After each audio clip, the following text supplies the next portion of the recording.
तो मुल्लों का प्रयास ये है कि वो लड़का बहुत पैदा करा था।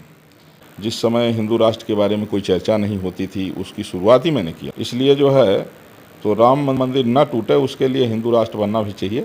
मैं लड़ाई झगड़े वाला काम हमेशा करता रहता हूँ। है कि सनातन को न कोई मिटा सका है, न कोई मिटा पाएगा। तो मुसलमानों में धर्माचार्य नहीं, उनके यहाँ इमाम होते हैं, मौलवी होते हैं, क्योंकि उनका धर्म नहीं है, मजहब है। और सब जो है सनातन धर्म से ही पैदा हुए हैं। नमस्कार दोस्तों, आप देख रहे हैं A4 अवध और हमारे साथ जुड़े हैं परमहंस महाराज जी, अयोध्या के महंत हैं। और यहाँ आते हैं, यहाँ अयोध्या के बारे में, अयोध्या के विकास के बारे में पूछेंगे और यहाँ की जो बातें हैं छोटी मोटी और बड़ी भी बातें हैं उनसे पूछेंगे परमहंस महाराज से।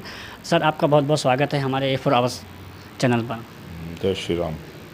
और सर, यहाँ अयोध्या का जो विकास है हो रहा है, काफ़ी तेज़ी से निर्माण हो रहा है, उसके बारे में बताइए। जो आगे चल के भगवान राम 2024 में 22 जनवरी 2024 में स्थापित होंगे राम मंदिर के अंदर, उसके बारे में क्या कहना चाहते हैं आप?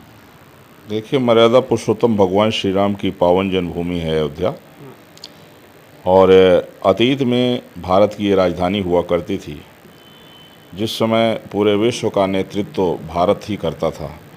तमाम ऐसे चक्रवर्ती सम्राट हुए हैं। पहले जब राजतंत्र था तो उस समय अन्य कंट्रियों में राजा होते थे और सबके ऊपर चक्रवर्ती सम्राट, जिसको महाराज। लेकिन 2014 के बाद में काफ़ी बदलाव आया है।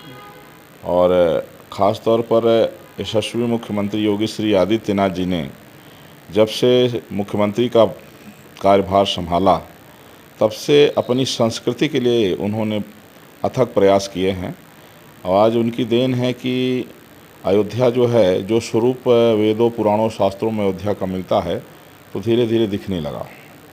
काफ़ी अयोध्या का डेवलप हो रहा है। जैसे इंटरनेशनल एयरपोर्ट है और दशरथ मेडिकल कॉलेज है और तमाम जो है बस अड्डे हैं। सड़क चौड़ीकरण से लेकर के मठ मंदिरों के सुंदरीकरण पर भी जो है तो सरकार प्रयास कर रही है, सहयोग दे रही है। उन्हें काफ़ी अच्छा बदलाव हो रहा है। और अयोध्या जी और ख़ासतौर पर मर्यादा पुरुषोत्तम भगवान श्री राम लला का जो दिव्य भव्य राम मंदिर का निर्माण संपन्न ही होने वाला है। 22 जनवरी को इसके उद्घाटन की जो है तिथि भी घोषित कर दी गई है। ये बहुत ही महत्वपूर्ण है। अभी सर कल आरती हुआ था भगवान राम मंदिर के अंदर, काफ़ी पहली बार आरती हुआ है, उसके बारे में कहना चाहते हैं आप वहाँ पर गए नहीं आप? देखिए, हमको तो बुलाया ही नहीं गया। और इसका रीज़न ये है कि मैं एक ऐसा संत हूँ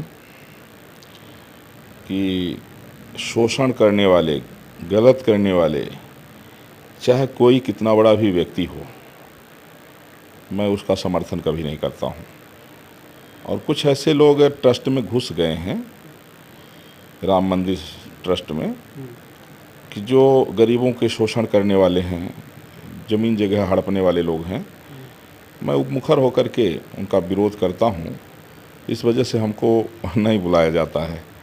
लेकिन राम मंदिर आंदोलन जो विगत 500 वर्षों तक चला, उसका निर्णायक आंदोलन हमने ही किया। 2018 में 1 अक्टूबर से हमने किया। 12 अक्टूबर को माननीय श्री योगी आदित्यनाथ जी ने मेरा अनशन तोड़वाया था। फिर 19 दिन तक हमने जो है तो प्रयागराज जो है महाकुंभ में किया, जिस समय शंकराचार्य ने हमारा अनशन तोड़वाया। इसके बाद मैंने चिता भी लगा ली थी। तो उस समय राम मंदिर के लिए हमने तब प्रयास किया जब राम मंदिर ठंडे बस्ती में चला गया था। उस समय न तो भाजपा चर्चा करती थी, हिंदूवादी संगठनों को ये लगता था कि अगर हम चर्चा करेंगे तो भाजपा नाराज़ हो जाएगी, भाजपा वाले। और उस समय हमने फिर ये रिस्क उठाया और वो स्थिति हमने पैदा कर दिया था कि भाजपा के नेता कहीं निकलते थे तो उनसे एक ही प्रश्न होता था कि राम मंदिर कब बनेगा।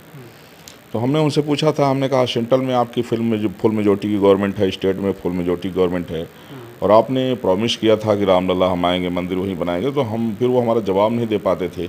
और वो बात इतनी मुखर हुई कि आज वो 24 के बाद बनाने की बात कर रहे थे, अब 24 में उद्घाटन होने जा रहा है। और इसके बाद हमने जो है हिंदू राष्ट्र आंदोलन की शुरुआत किया। जिस समय हिंदू राष्ट्र के बारे में कोई चर्चा नहीं होती थी, उसकी शुरुआत ही मैंने किया। जब हमने शुरू में 16 दिन तक अनशन किया, लोगों को लगता था कि बहुत कठिन है। इसके बाद फिर हमने जो है तो जल समाधि घोषणा किया, तो जो काफ़ी चर्चा में रही जल समाधि। और फिर हम तमाम साधु संतों से, जो कथावाचक हैं, सब लोगों से हमने कहा कि आप लोगों को जागरूक करिए, लोगों को लगाया इस क्षेत्र में। आगे 7 नवंबर 2023 में, अगले महीने नेक्स्ट मंथ से फिर से मेरा प्रोटेस्ट है हिंदू राष्ट्र को लेकर के, यहीं अयोध्या में अपने स्थान में ही। हाँ हाँ क्योंकि मेरा मानना है कि जब देश का पार्टीशन धर्म के आधार पर हुआ और पाकिस्तान बांग्लादेश मुसलमानों को दिया गया, जो मुस्लिम राष्ट्र बन चुका है, वहाँ रह रहे हिंदुओं को आज भी वोट का राइट नहीं है। तो हिंदुस्तान में ही जितने हिंदू के अलावा और जो भी हैं, ईसाई और मुस्लिम्स, इनका जो है, इनकी नेशनलिटी ख़त्म की जाए। क्योंकि अगर इनकी नेशनलिटी नहीं ख़त्म की गई तो ये जिस तरह से तमाम बच्चे पैदा कर रहे हैं, ये एक साजिश है इनका है कि इनके वोटर जिस दिन ज़्यादा हो जाएंगे उस दिन देश को ही गुलाम कर लेंगे। इसके बाद फिर स्थिति ये होगी कि कश्मीर की तरह 1990 में जिस तरह से हिंदुओं का नरसंहार हुआ खुलेआम, वही पूरे देश में स्थिति पैदा हो जाएगी। इसलिए जो है तो राम मंदिर का उद्घाटन हो रहा है, लेकिन फिर से राम मंदिर न टूटे उसके लिए हिंदू राष्ट्र बनना भी चाहिए। और मैं लड़ाई झगड़े वाला काम हमेशा करता रहता हूँ, क्योंकि हमारा स्वभाव ये है कि गलत करना नहीं, और अगर कोई गलत कर रहा है तो फिर उसे डरना नहीं, चाहे काल ही क्यों न खड़ा हो। और लोगों के एक जो ये बन गया था ना कि जो प्रभावशाली लोग हैं, जो ताकतवर लोग हैं, जो पूंजीपति लोग हैं, तो वो कानून को कठपुतली समझते थे। अगर कोई गरीब तबके का व्यक्ति है, झुग्गी झोपड़ी वाला है, तो उसको न्याय नहीं मिलता था। तो उस भ्रम को मैंने तोड़ा। मैंने सामंतवाद के खिलाफ़ लड़ाइयाँ लड़ी, हमने जो है दलितों के सम्मान में लड़ाइयाँ लड़ी, गरीबों के सम्मान में हमने लड़ाइयाँ लड़ी, और हिंदू राष्ट्र का हमारा ये अभी आंदोलन जो है चल ही रहा है। मेरा मानना ये है कि धर्म है तो सब कुछ है, और धर्म एक ही है, सनातन धर्म। और धर्म के आदर्श जो है, जैसे धर्म का अगर विग्रह कहा जाए तो प्रभु श्री राम को मानते हैं। क्यों? आज तक कोई ऐसा व्यक्ति एग्जाम्पल नहीं प्रस्तुत कर पाया कि मनुष्य के लिए जो एक आदर्श बन सके। लेकिन भगवान श्री राम का जो जीवन है कि भाई भाई से प्रेम कैसा होना चाहिए, पिता के प्रति जो है, पुत्र का पिता के प्रति क्या कर्तव्य होना चाहिए, समाज के प्रति हमारा क्या कर्तव्य होना चाहिए, तो ये प्रभु श्री राम के पावन चरित्रों से मिलता है। तो इसलिए अगर कोई भी मनुष्य है, हम कहते हैं जितने भी थे, जैसे कुछ लोग कहते हैं कि प्रेम की निशानी है ताजमहल, तो मेरा मानना है कि ये इस तरह से झूठा इतिहास प्रस्तुत किया गया। और मूर्ख लोग जिनको पता नहीं है कि जैसे शाहजहाँ ने जो है अपने एक नौकर की हत्या करके उसकी बीवी को ज़बरदस्ती रख लिया था, जिसका नाम था मुमताज़ बेगम। इसके बाद फिर जो है वो जब मर गई तो अपनी सगी बेटी जहाँ आरा को उसने पत्नी बना लिया। जो अपनी बेटी को पत्नी बना लिया, हाँ, बेटी के प्रति पावन दृष्टि होनी चाहिए। ऐसे बलात्कारी के नाम से लोग जो है, मूर्ख लोगों ने कह दिया कि ताजमहल जो है प्रेम की, ये सब जो है गलत इतिहास तोड़ा मरोड़ा गया। माने कहीं न कहीं से हमारी संस्कृति को नष्ट करने का एक दुस्साहस किया गया। हालांकि सनातन को न कोई मिटा सका है, न कोई मिटा पाएगा, क्योंकि धर्म एक ही है, सनातन धर्म है। आज भी लोग जानते हैं, जैसे इस्लाम धर्म नहीं, मजहब है। हाँ। और वो कहते भी हैं, जैसे बीच में एक बार ओवैसी ने कहा था, टिप्पणी किया था, कहा कि नहीं, इस्लाम को धर्म मत कहो, क्योंकि अगर धर्म होता तो हमारे यहाँ धर्माचार्य होते। तो मुसलमानों में धर्माचार्य नहीं, उनके यहाँ इमाम होते हैं, मौलवी होते हैं, क्योंकि उनका धर्म नहीं है, मजहब है। तो ईसाई एक पंथ है। तो लोगों की एक विचारधाराएँ हैं, एक अपना अपना उन्होंने वो बना लिया है। लेकिन धर्म तब भी एक था, आज भी एक है, आगे भी एक ही रहेगा। और सब जो है सनातन धर्म से ही पैदा हुए हैं, और अंततोगत तो सब घर वापसी करेंगे तो एक ही फिर सनातन धर्म के अलावा ये सारे मजहब पंथ ये सब खत्म हो जाएंगे। जो बीच में पैदा हुए हैं वो थोड़े दिन में ही, अर्वाचीन पैदा हुए, वो थोड़े दिन में ये सब खत्म हो जाएंगे। सनातन धर्म, अगर बात करें सनातन धर्म की, तो ये कब तक लागू होगा? मतलब कि ये बहुत दिन से चल रहा है, तो अभी तो हर संत एक हो गए हैं, ये बात नहीं है, लागू कब होगा? देखिए, सनातन धर्म मानवीय सृष्टि के पहले जो है, ईश्वर ने जब ये सृष्टि बनाया तो सबसे पहले ये मानवीय संविधान बनाया, जिसको कहते हैं वेद। तो वेद को किसी मनुष्य ने नहीं लिखा है, वेद साक्षात भगवान के स्वरूप हैं, इसलिए उसको ब्रह्म कहा गया है। और वेद ही हैं जो एक कहते हैं ना कि मातृ देवो भव, पितृ देवो भव, आचार्य देवो, हमारी जो संस्कृति है वो वेद में ही वर्णित है। और आज भी जैसे लोग कहते हैं जो बच्चों को भाई इतना बताया जाता है, दुनिया की सर्वप्रथम धार्मिक पुस्तक कौन सी है? तो ऋग्वेद है। इसका मतलब है कि अगर और कोई धर्म होता तो उसकी भी किसी पुस्तक का, ग्रंथ का जिक्र होता। जैसे इस्लाम पैदा हुआ 1500 वर्ष पहले मोहम्मद साहब से, और पैगंबर मोहम्मद साहब। पैगंबर मोहम्मद से। इसके पहले कोई जो है तो मुल्ला नहीं था। और जो है ईसाइयत जो है ये ईसा मसीह से पैदा हुए लगभग 2000 वर्ष पहले। इसके पहले कोई ईसाई नहीं था। ये ज़रूर था कि जो ईसाई हैं या मुस्लिम हैं ये अमानवी लोग हैं, अमानवी विचारधारा के लोग हैं। जहाँ इनकी संख्या बढ़ जाती है तो दूसरे को कुचल करके नष्ट कर देते हैं। यही कारण है कि दुनिया में 204 देश हैं तो 157 कंट्री या ईसाइयों ने बना लिया, खाली अपना लोभ लालच दे करके।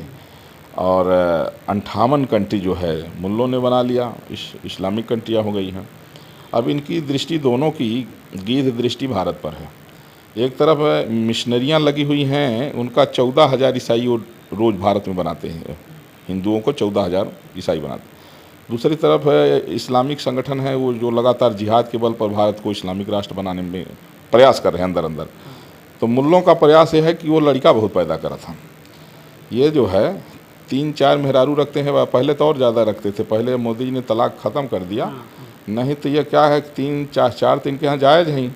और फिर जब वो 5-6 से पैदा हो जाए तो फिर उसको तलाक फिर दूसरा रख लें। अच्छा, रखने में क्या है, इनको जिसको चाहे उसको पकड़ के निकाह कर लें। ये तो अपनी बहन से निकाह कर लेते हैं भाई। ये कहते हैं, देखिए इस्लाम जो है ये कहते हैं कि इनकी हम मौसी की बेटी से विवाह कर लेते हैं, बड़े पापा की बेटी से विवाह कर लेते हैं, चाचा की बेटी से विवाह कर लेते हैं।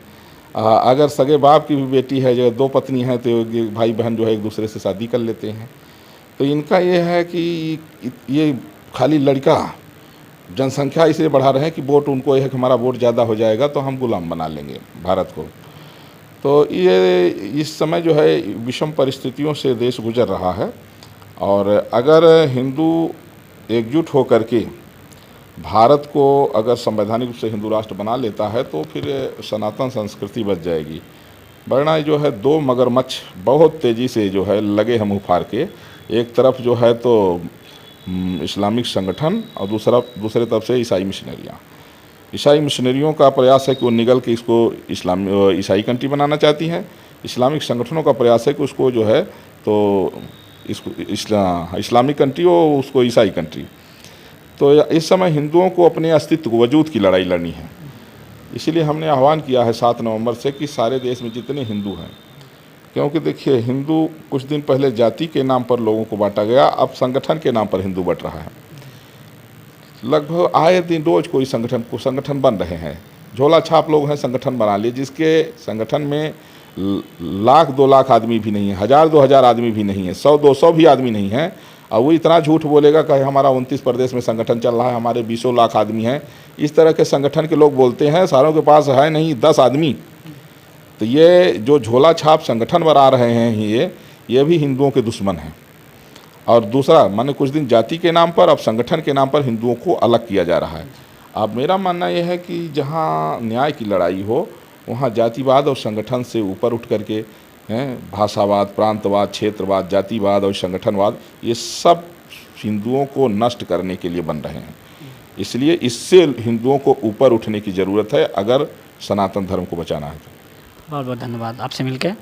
अगर A4 अर्थ पर अगर नए हैं तो इस चैनल को ज़रूर शेयर करिएगा और फॉलो कीजिएगा। जय हिंद, जय भारत, अयोध्या से जय श्री राम।